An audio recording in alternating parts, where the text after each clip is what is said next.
Salut à toutes, salut à tous, je suis ravi de vous retrouver aujourd'hui pour parler d'un jeu dont je ne pensais pas pouvoir parler. Il s'agit de Cléopâtre et la Société des Architectes. Pourquoi je ne pensais pas pouvoir en parler? Parce que ce jeu, Cléopâtre et la Société des Architectes, c'est un jeu qui est initialement sorti en 2006. C'était Days of Wonder, c'est là la version de 2006 qui était là et qui n'est plus disponible depuis. C'est donc une réédition chez un autre éditeur. L'éditeur s'appelle Morito Studios et la version française, elle, nous est amenée par Lucky Duck Games. On retrouve les mêmes auteurs du jeu original, c'est-à-dire Bruno Cathala et Ludovic Maublanc, qui ont revu leur copie, pour ainsi dire, en tout cas, qui ont regardé le jeu, qui ont réadapté les règles pour un jeu plus fluide, à mon sens, qui se joue désormais de 2 à 4 joueurs, alors que le jeu original, c'était 3 à 5 joueurs. Pour cette nouvelle édition, on retrouve Miguel Coimbra, ou on trouve Miguel Coimbra pour les illustrations, et c'est je pense que j'ai dit à peu près tout, c'est un jeu donc pour 2 à 4 joueurs, recommandé pour des joueurs à partir de 10 ans, et les parties durent environ, je lis ça, 60 minutes. Voilà, c'est une grosse boîte, vous le voyez, parce qu'il y a beaucoup de matériel, puisque dans ce jeu, nous allons construire le palais que Cléopâtre veut que nous construisions. Nous sommes tous des architectes, et nous allons devoir mener la compétition avec les autres joueurs pour être celui qui sera le plus riche à la fin de la partie, celui qui aura accompli le plus de choses pour construire ce palais. Ce palais, il est ici, il est magnifique, il prend beaucoup d'espace sur la table, mais il en impose. Ici, ce n'est pas le début de la partie, je pense que pour expliquer le jeu, mieux vaut partir en cours de partie. Je vais expliquer comment ça se passe avec donc une situation à 2 joueurs. Ici, on a le joueur jaune-orange, et le joueur bleu. Normalement, chacun commence la partie avec des scarabées qui ont une valeur, en fait c'est de l'argent, ces scarabées, les scarabées du trésor qui ont différentes valeurs. Ici c'est 10, ça c'est 2, il y a des valeurs 1 et 5 je crois. Bref, au départ on part avec 5 scarabées, donc une valeur de 5, et on part avec seulement 3 cartes. Les cartes, ce sont des ressources qui vont nous permettre de construire les différentes partie de ce palais, et il y a 6 éléments disponibles que l'on peut construire. Il y a ici, on va commencer par ce jardin, il y a les sphinx que l'on peut construire. Ici, vous voyez qu'il y en a 2 qui ont déjà été construits. Il y a des obélisques, ici j'en ai déjà posé un. Ici, il y a la porte, la moitié gauche de la porte a déjà été construite. Il y a ensuite tout autour des colonnes, on peut en construire 9. Une ici a été construite, 2 ici. Il y a ensuite la mosaïque des dieux qui se représente ici par des tuiles, des pentaminos. Puis enfin, le trône avec son piédestal. Ici, on a le piédestal, puis plus tard, on viendra placer le trône de Cléopâtre ici. Donc il y a en tout 6 éléments qui peuvent être construits petit à petit en utilisant des cartes, en utilisant les ressources. Alors, dans ce jeu, je l'ai dit, le but, c'est d'être le plus riche à la fin de la partie, mais pour être le plus riche, on peut éventuellement prendre des petits raccourcis et jouer, flirter avec la corruption du dieu Sobek, puisqu'il y a des adorateurs du dieu Sobek qui sont ici. Il y en a 5 qui peuvent nous aider à accélérer un petit peu notre processus créatif d'architecte, j'ai envie de dire. Bref, je vais expliquer tout ça, c'est en tout cas au début de chaque tour, le joueur a le choix d'utiliser l'un de ces 5 personnages, mais pour les expliquer, mieux vaut que je vous explique les autres choses à faire, donc je reviendrai sur ces personnages dans un instant. Ça, c'est optionnel en début de chaque tour, mais ce qui est obligatoire, c'est que le joueur doit soit prendre de nouvelles ressources, en allant au marché et en prenant l'une des étals, je vais y arriver dans un instant, soit en allant à la carrière, et c'est peut-être hors champ, mais il y a plusieurs éléments dans la carrière, donc en gros c'est construire des nouveaux éléments pour augmenter le palais ou pour avancer sur cette construction du palais. Donc je le répète, chaque tour, on choisit si on veut utiliser l'un des personnages, l'un des adorateurs de Sobek, puis, donc ça c'est optionnel, puis obligatoirement soit aller au marché, soit construire. Donc pour commencer à expliquer les règles du jeu, je vais prendre les cartes de ce joueur et je vais vous montrer que les cartes se divisent en fait en 2 sections. Il y a les cartes vertes qui sont des cartes, on va dire, de ressources, en tout cas on a les artisans puis des ressources qui sont tout à fait légales, légitimes, tout le monde peut les utiliser comme on le veut, puis il y a toutes les cartes rouges qui sont, elles, des ressources corrompues, mais qui nous apportent plus de valeur. Par exemple, ici, c'est deux de cette pierre précieuse dont je ne sais plus comment on appelle ça. Bref, on trouve cette carte, elle est ici, on la trouve en valeur légitime en vert, ça vaut 1, mais on peut la trouver en corrompu, et là, ça vaut 2. Les cartes corrompues sont quand même dangereuses, puisque les utiliser va nous amener à récolter des amulettes de corruption qui sont représentées comme ceci. À chaque fois que l'on utilise une carte pour construire quelque chose, une carte de corruption pour construire quelque chose dans le palais, on reçoit une amulette, qui va venir dans notre petite pyramide secrètement, et à la fin de la partie, on révélera combien de ces amulettes on a emmagasiné durant la partie, et il y a tout un processus pour s'en débarrasser, j'y reviendrai. Donc j'en étais aux cartes, les cartes se divisent en cartes vertes, très bien, les cartes rouges sont un peu plus dangereuses puisqu'elles nous amènent de la corruption. Donc je le disais, chaque joueur peut décider en début de tour soit d'utiliser l'un de ces 5 personnages. On va dire que ce joueur décide de ne pas le faire, et il va devoir soit aller au marché récupérer l'une des 3 étals, soit construire. On va dire qu'il va aller au marché, et il va récupérer l'une des 3 étals, par exemple celle du milieu, et vous le voyez, peut-être que vous ne le voyez pas, mais je vais rapprocher les cartes. Il y a des cartes qui sont face visible, les 4 ici, mais il y en a une qui est face cachée, il ne sait pas laquelle c'est, puisque l'une des particularités de Cléopâtre et la Société des Architectes, c'est qu'en début de partie, le paquet de cartes, le paquet de ressources a été distribué pour que à peu près un tiers des cartes soient face cachée, les 2 autres tiers sont révélés, donc on ne sait pas vraiment ce que l'on récupère. Bref, le joueur a récupéré donc cet étal, il récupère ça dans sa main, il récupère toutes ces cartes dans sa main, puis il doit remettre une carte dans chaque étal, là où il le souhaite. Donc il peut commencer en disant cette pierre on va la mettre ici dans cet étal, cet artisan on va la mettre là, et puis ceci on ne sait pas ce que c'est puisque c'est face cachée, je vais la mettre là. Donc il faut une carte dans chaque étal pour compléter chaque étal, et de façon à ce qu'il y ait toujours quelque chose à prendre dans chacun de ces 3 étals. Puis avant de finir son tour, il doit compter ses cartes. S'il en a plus de 10, 1, 2, 3, 4, 5, 6, 7, 8, 9, 10, 11, 12, il peut la révéler dans sa main, donc il a 12 cartes. Soit il jette ce qu'il a de plus pour arriver à maximum 10, on a une main limitée à 10, soit il décide de les garder, mais pour chaque carte au-dessus de 10 qu'il décide de garder, il va recevoir une amulette de corruption. Donc pour l'exemple, on va dire que ce joueur décide de tout garder, il a 12 cartes, il en a 2 de trop, donc il reçoit 2 amulettes qui viennent directement dans sa pyramide, et c'est la fin de son tour. Ça passe à l'autre joueur, qui va aussi ignorer ses adorateurs de Sobek, et qui va partir à la carrière pour construire quelque chose sur le temple. Alors, qu'est-ce qu'il a dans sa main? Il a des artisans, il a du bois, de la pierre, il a de la pierre corrompue, donc qui vaut 2 pierres, et il a cette carte qui est une carte caverne qui vaut n'importe laquelle des 4 autres ressources, pas des artisans.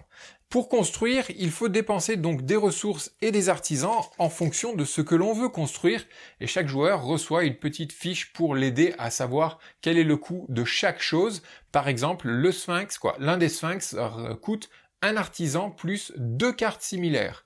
Si on veut construire, je vais les prendre un par un. Donc le sphinx, un artisan et 2 cartes similaires, et il rapporte ce qui est ici, c'est-à-dire qu'un sphinx rapporte 3 scarabées, la valeur de 3 scarabées, il va falloir piocher pour trouver une valeur de 3, donc ici ça rapporterait 1 plus 2, 3, plus un scarabée par sphinx déjà présent dans chaque rangée. Donc il y a 2 rangées, une à gauche et une à droite. Si on construit un sphinx, donc le joueur décide de construire, pour l'exemple encore, allez hop, on va faire l'exemple jusqu'au bout. Donc le joueur décide de construire un sphinx, il défausse un artisan plus 2 cartes, 2 ressources similaires, par exemple les 2 bois, hop, tout ça c'est dépensé pour construire un sphinx qu'il vient placer ici. Donc le sphinx, on l'a dit, ça rapporte 3 scarabées plus un scarabée par sphinx déjà présent dans cette colonne. Il y a un sphinx ici, un autre ici, donc 3 plus 2, ça lui rapporte 5 scarabées. Donc en gros, c'est pas 3 qu'il récupère, c'est plutôt 5, comme ceci. Il récupère ça et la monnaie est gardée face cachée afin que les adversaires ne se rappellent plus exactement ce que l'on a pour la fin de la partie, puisque je rappelle, c'est le plus riche qui gagne la partie. Encore une fois pour l'explication, s'il avait décidé de construire le sphinx et de le poser ici, il n'aurait gagné que 3 scarabées puisqu'il n'y a pas d'autres sphinx dans cette rangée. Donc ça serait quand même beaucoup plus judicieux de le mettre ici pour gagner plus d'argent. Voilà ce que rapportent les sphinx. On passe aux colonnes, non pardon, à la porte d'entrée, je l'appelle la porte d'entrée. Il y a 2 parties pour la porte, et la porte nécessite 2 artisans plus 3 cartes, 3 ressources similaires, et rapporte 5 scarabées plus 1 scarabée par colonne qui touche le coin de cette porte. Alors je m'explique, ce morceau de porte gauche touche donc le coin qui est ici à gauche du temple, et il touche, ce coin touche une section de mur plus une autre section de mur, ce sont des colonnes en fait, donc 2 colonnes, donc ça rapporte en tout 5 scarabées plus 1, 2, 7 scarabées. Si je construis ce morceau juste à ce moment-là, je gagne 7 scarabées. Si par contre je construis l'autre section de la porte, je la place ici, celle-ci ne touche qu'un seul morceau de mur, qu'une seule colonne, donc ça serait 5 plus 1, seulement 6 scarabées. Donc voilà, c'est une manière de remporter des scarabées. Je précise maintenant, avant d'oublier de le dire, qu'un joueur peut construire plusieurs choses durant son tour s'il a les ressources nécessaires. Par exemple, là, je pourrais construire, j'ai construit déjà un sphinx, je pourrais en construire un autre puisque j'ai un artisan et 2 ressources similaires qui sont ici symbolisées par cette carte. En fait, c'est pas 2 cartes similaires, hein, c'est 2 ressources similaires. Donc je pourrais dépenser ma carte corrompue pour construire un autre sphinx, et je vais le faire, sachant que lorsque j'utilise une carte pour construire quelque chose, je reçois une amulette de corruption qui vient se glisser dans ma pyramide. Là, je gagne 3 plus 0, je gagne simplement 3 scarabées pour ce sphinx. Voilà pour le sphinx, pour le fait de construire plusieurs choses durant le même tour. 3 artisans plus 4 ressources similaires, ça nous permet de construire un obélisque, ou une obélisque, j'ai jamais su, et ça nous rapporte 10 scarabées plus 2 scarabées par sphinx déjà présent dans cette colonne, donc, ou dans cette rangée. Donc par exemple, si j'arrive à construire maintenant cet obélisque, je le place, je gagne 10 scarabées plus 2 plus 2 plus 2, donc 6 scarabées plus mes 10, ça me fait un total de 16 scarabées, c'est plutôt pas mal. On passe à la section basse, ici un artisan plus 2 ressources différentes, ça me permet de construire l'une des colonnes ici, et il y a en tout 9 colonnes, hein, on peut les construire tout autour, à raison de 3 colonnes par côté. On n'est pas obligé de les faire se suivre, hein, je peux aller directement construire une colonne derrière, par exemple je vais le faire immédiatement avec, quel bout il me faut celui-là je crois, voilà, qui vient ici, je vais utiliser celui-là, en fait, hop, pour une raison que j'expliquerai tout à l'heure, je viens le coller ici, et une colonne me rapporte déjà 3 scarabées plus 1 scarabée par case de la comment ça s'appelle, de la mosaïque des dieux qui touche cette colonne. Donc chaque colonne touche en fait 3 cases, et ici elle touche une seule case de cette mosaïque des dieux, donc ça me rapporterait 3 scarabées plus 1 scarabée grâce à cette case de la mosaïque, donc 4 scarabées pour cette section que je viens de placer. La mosaïque des dieux, justement, je la zappe, j'y reviens juste après puisqu'elle est un petit peu particulière, et on arrive enfin au trône qui nécessite 3 artisans et 4 ressources différentes, et qui rapporte 10 scarabées plus 2 scarabées par case de la pyramide des dieux qui touche le piédestal lorsqu'on l'a construit. Donc si je construis le piédestal à ce moment-là, je gagne 10 scarabées plus 2 et 2, donc 14 scarabées, puisque ce piédestal touche les 2 cases de la pyramide, de la mosaïque des dieux. Je reviens justement à cette mosaïque qui est un petit peu particulière, puisque lorsqu'on décide de construire un élément de cette mosaïque, il faut 2 artisans plus 3 ressources différentes, et on va prendre le prochain morceau dans cette pile. On a, en début de partie, mélangé tous ces morceaux, qui sont donc tous des pentaminos, c'est-à-dire des morceaux avec 5 cases, et on en a fait une pile, et il faut à chaque fois construire le prochain sur la pile. Donc ici, ça serait celui-là, et lorsque j'en construis un, je gagne autant de scarabées. Déjà, je gagne 5 scarabées pour le morceau lui-même, plus autant de scarabées que de palmiers que je recouvre. Par exemple, si je viens placer mon morceau ici, je recouvre 5 palmiers, donc 5 plus 5, je gagne 10 scarabées. Si par contre, je le place juste comme ça, je gagne 5 plus 1 et 2, je gagne simplement mes 7 scarabées. Mais il y aurait peut-être un avantage à le placer ici. Pourquoi ? Parce que en plaçant ces morceaux, je suis aussi en train de fermer des sections de ce jardin, non c'est pas le jardin, mais de ce parterre je sais plus. Enfin, je suis en train de créer un sanctuaire, c'est comme ça qu'on les appelle, c'est-à-dire un espace où aucune autre de ces tuiles ne peut venir, et là je sais que cet espace fait simplement 2 cases, donc c'est un sanctuaire, aucun autre morceau ne peut s'y mettre, donc le joueur qui crée un sanctuaire peut décider soit d'empocher les scarabées comme normalement, soit de venir déposer l'une de ces 2 statues d'Anubis. On commence chacun la partie avec 2 statues et venir réclamer en fait ce sanctuaire en posant sa statue dans le sanctuaire. Pourquoi la poser ? Pour pouvoir se débarrasser de corruption à la fin de la partie, et j'expliquerai ça tout à l'heure. Donc retenez simplement que les mosaïques des dieux permettent soit de remporter des scarabées, soit de créer des sanctuaires pour pouvoir se débarrasser de la corruption plus tard. Voilà les 2 actions principales que je rappelle. Obligé de soit aller au marché récupérer des ressources, soit aller à la carrière pour construire un élément du palais. Je reviens donc à ces adorateurs de Sobek, ils sont 5, ils sont tous différents, et je peux choisir d'en utiliser un en début de tour pour profiter de son pouvoir. Mais il y a une petite subtilité, l'adorateur que je vais utiliser va me donner une pénalité qui est indiquée par la case où il se trouve. Par exemple, si je veux utiliser le marchand qui est juste ici, en première position, je vais devoir payer 3 scarabées, ou en tout cas la valeur égale à 3 scarabées dans la réserve. 1, et voilà. Donc je remets une valeur de 2 scarabées dans la réserve, et je peux utiliser le marchand qui me dit que je bénéficie durant mon tour d'une réduction de 2 ressources lorsque je construis. Donc 2 ressources en moins à payer durant ma construction, mais je rappelle, c'était un adorateur de Sobek, donc j'ai eu ce malus de devoir payer ces 2 scarabées. Lorsqu'on a utilisé un personnage, il vient se glisser à la fin de la file tout à droite, et les autres se déplacent vers la gauche. Donc la prochaine fois que je voudrais, ou que quelqu'un utilisera le marchand, ce ne sera pas 3 scarabées à payer, mais ça sera recevoir 3 amulettes de corruption, donc encore une fois, des malus qui viennent se glisser dans la pyramide.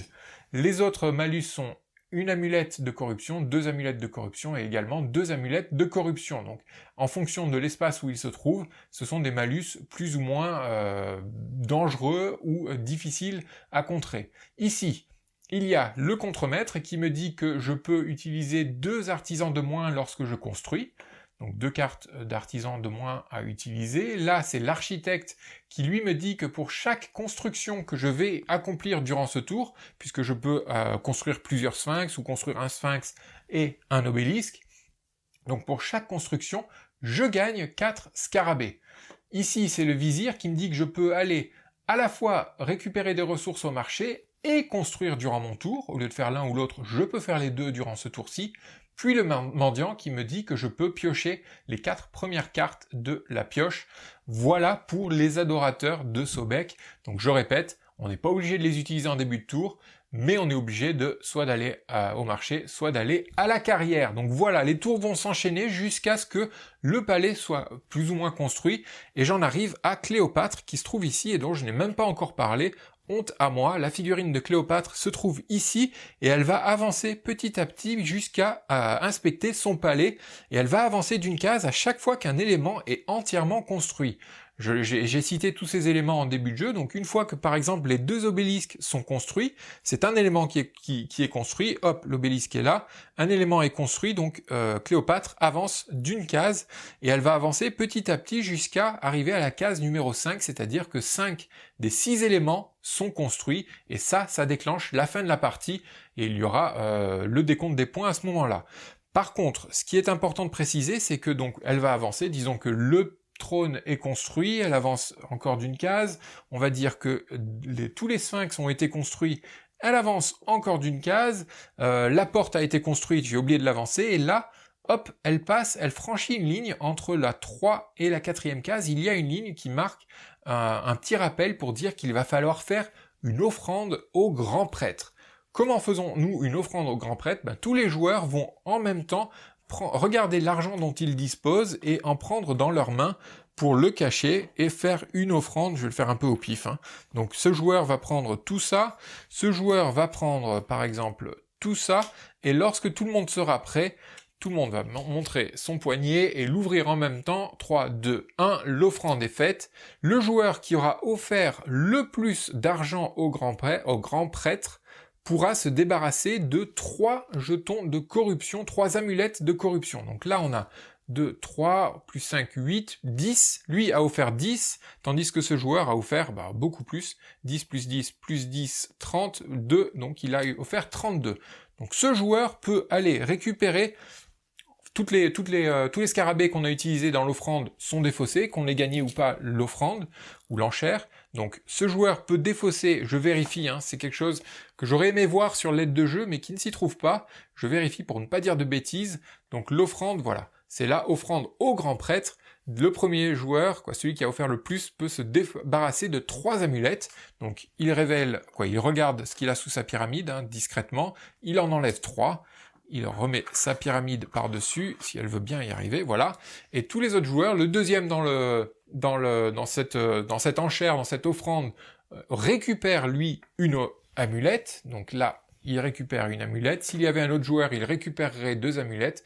Et un 4e joueur récupérerait donc 3 amulettes. Donc c'est important de bien mesurer ce dont on dispose pour faire une offrande suffisamment importante et ne pas recevoir d'amulettes supplémentaires. Donc ça, c'était pour l'offrande au grand prêtre. Et lorsqu'elle arrive à la case numéro 5, le joueur qui déclenche ça permet à tous les autres joueurs de jouer une dernière fois. Puis on arrive au décompte final des points.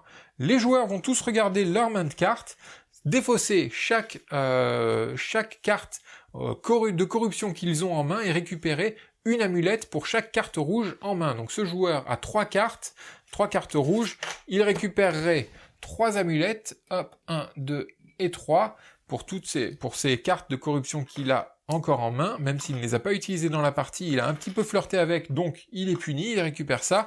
Ce joueur, lui, n'en a qu'une, donc il récupère une amulette, donc on fait ça, puis on révèle ce que l'on a sous nos pyramides, et c'est là où les sanctuaires que l'on a créés peuvent intervenir, puisque les joueurs peuvent utiliser leur sanctuaire pour se débarrasser d'amulettes qu'ils ont à leur possession, c'est-à-dire qu'ils peuvent utiliser une amulette par case dans leur sanctuaire, se débarrasser de leurs amulettes ainsi. Donc le joueur bleu mettrait par exemple une amulette ici, une amulette là et une autre là, tandis que le joueur jaune qui a un sanctuaire là-bas va en mettre une ici, une ici, une ici et une ici, se débarrasser uniquement de 4, puis on regarde qui a quoi en termes d'amulettes. Donc le joueur bleu a 2, 4, 6 amulettes, tandis que le joueur jaune a 2, 4, 6, 8, 10, 12, 13. Donc il a 13 amulettes. C'est pas encore très grave. Le joueur qui en a le moins va se débarrasser de toutes ses amulettes. Donc le joueur bleu se débarrasse de toutes ses 6 amulettes. Et tous les autres joueurs autour de la table vont également se débarrasser de 6 amulettes, puisque c'est le nombre que celui qui en avait le moins a déclaré. Donc le joueur jaune va lui aussi se débarrasser de 6 amulettes.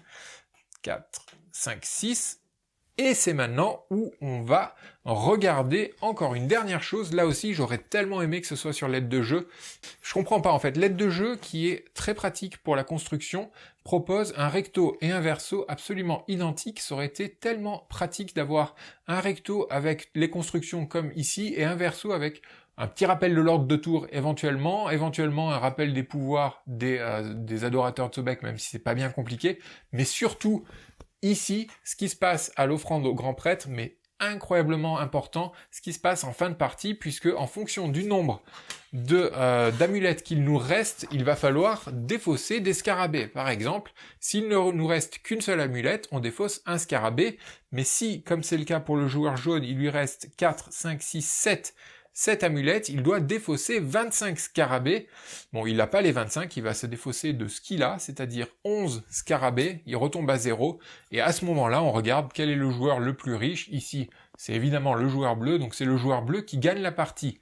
C'est important de préciser que si on a à ce moment-là 8 ou plus d'amulettes, on est éliminé directement, et donc on ne peut pas prétendre à remporter la partie. Je pense que j'ai tout dit au niveau des règles, je pense que vous avez vu le matériel. Je dois préciser une petite chose, j'ai parlé de l'aide de jeu et de ce que j'aurais aimé y voir, ça c'est dommage. Je dois quand même préciser que ma version est arrivée avec des petits éléments qui se décollent, rien de très très grave. Je pense qu'un petit point de colle va suffire pour recoller ce petit morceau. J'ai aussi un petit bout de mur qui se décolle ici, je crois que c'est celui-là. Voilà, ça s'est décollé dans la boîte avant même que je puisse y jouer. Je mettrai de la colle pour que ça fonctionne, c'est pas très très grave. Par contre, plus embêtant, c'est l'obélisque qui est un petit peu bombé là et donc qui culbute et qui ne tient pas forcément droit. Je pense que je vais peut-être chauffer, puisque c'est un peu du plastique souple, je vais peut-être le chauffer et le presser pour voir si ça tient plus facilement. En dehors de ça, c'est magnifique, vous pouvez le voir comme moi, ça prend une place sur la table, mais ça en impose et ça permet de rentrer réellement dans le thème de ce jeu qui s'appelle donc Cléopâtre et la Société des Architectes. J'ai du mal à le dire à chaque fois, donc Cléopâtre et la Société des Architectes, un jeu de Bruno Catala et Ludovic Maublanc, illustré par Miguel Coimbra, et donc édité par Morito Studios, qui avait fait un Kickstarter pour cela, et donc la version française est, elle, assurée par Lucky Duck Games, et ça sort, je crois, au mois de septembre en France. Donc vous avez toutes les infos pour vous le procurer, donc encore une fois une énorme boîte, et ça c'est que la version de base. Il y a une version Deluxe qui, je pense que je pense peut-être me la procurer. Non, en fait je vais la boire, c'est sûr, elle arrive et elle sera même peinte, et donc je vous montrerai ça sera peut-être l'occasion de faire un comparatif entre cette version, la version Deluxe avec une boîte encore plus grosse, et la version de Days of Wonder de 2006, ça serait intéressant d'en faire une vidéo. Donc guettez ça, pour ne pas la louper, justement, abonnez-vous à la chaîne, cliquez sur la cloche qui est juste là sur la page, et vous serez sûr d'être averti du moment que cette vidéo est publiée. Merci beaucoup pour votre fidélité, merci beaucoup pour tout ce que vous faites pour soutenir la chaîne, notamment les dons qui arrivent grâce au lien qui se trouve en description de la vidéo. Je vous dis à très bientôt dans une autre vidéo où on parlera forcément d'un tout autre jeu. À bientôt, ciao!